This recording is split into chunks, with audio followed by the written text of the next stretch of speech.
With regards to your personality, Yeah. One friend told me he thinks you're bipolar. Another said he thinks you have a low-grade form of Asperger's. Yeah. My favorite is that I think we have abbreviations for all these normal, actual human kind of behavioral traits that work really good when we're hunting and gathering. You know, they've worked for millions of years. That's why we have them. That now in this modern society and culture, they're not so great, right? They don't fit in because you don't sit in the corner and obey all the rules and everything. Yeah. Whatever I have is working. I mean, what do you think? Whatever I have is working. Do you think there's any Is there any truth to? I probably have a little of everything, I would think. Something. I mean, I think I'm pretty, I call it a terrier. You know how a terrier is? When you let a terrier go and it goes after something, it'll tear the wall to get. I used to have this rat terrier that ripped my cleaning lady's car entirely apart to try to get something that was in the motor. So do I have a certain aspect of that where I just do not let go of something and just will? I absolutely. I think that's one of the things that's allowed me to be able to do what I've been able to do. You know, we all have these different traits. It's how do you survive with them and how do you use them?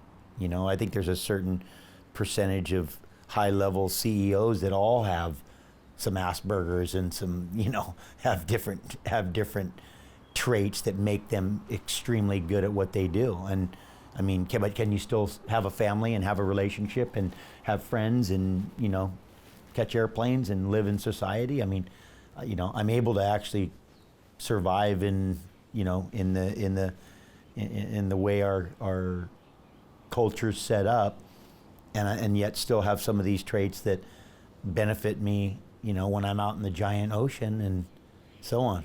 I mean, I know at one point when I was going to school, they thought I should see a psychiatrist, so they sent me to the psychiatrist and said, hey, you got to come see Laird. And, it took me about 3 visits to the psychiatrist, and him and I were like this, me and the psychiatrist. We were like best friends, right?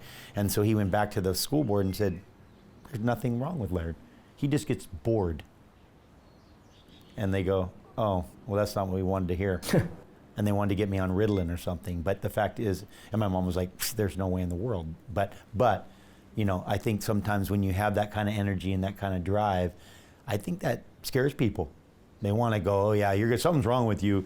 We need to do something to calm you down, and you stay over there and sit in the corner. And I just think it just has to do with energy. It has to do with maybe being male. Along those lines, Gabby has said before, he knows he hurts people and he just doesn't give a shit. Yeah, well, in regards to what particular thing? Just your personality. Although, having said that, I was talking to Gabby earlier this morning, and she said, while I may have said that before, he's also changed a lot. Yeah.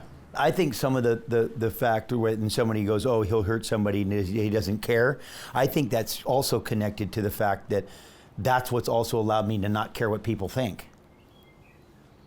That's what's allowed me to do a lot of things I've done, because I didn't let their influence affect me, because I continued to pursue it even when people go, that's stupid, you're stupid, that's lame, why would you do that? And I would just keep, and that's the same part of that, the negative side, the bright light, dark shadow, but the side of that, which is that yeah, sometimes I do have an ability to not care what the people think. If they don't really care about me or about what I'm doing, then I have no concern, for sure, absolutely. I think but that also gives me an ability to be extremely forgiving. How does life for you today compare to what you would have thought it would be as a kid growing up? Well, I think I'm right where I want to be. I think I have a life that I have a family, and that I'm in a place where I have people that I like, I have friends that I like. I'm happy with the life I have, and it reflects me, and it reflects what I would hope for, and I continue to push. I think it'll always be something that's a continual pursuit that doesn't end. But I don't think I've ever been in a better mental position in my life than I am right now. Just the relations, regardless of what's happening with everything in life, there's always stuff going on. But just my mental state of where I'm at, my health, you know, my family, just all the my relationship with Gabby. It's like the friends that I have, all the work stuff. It's just all it's in a nice place.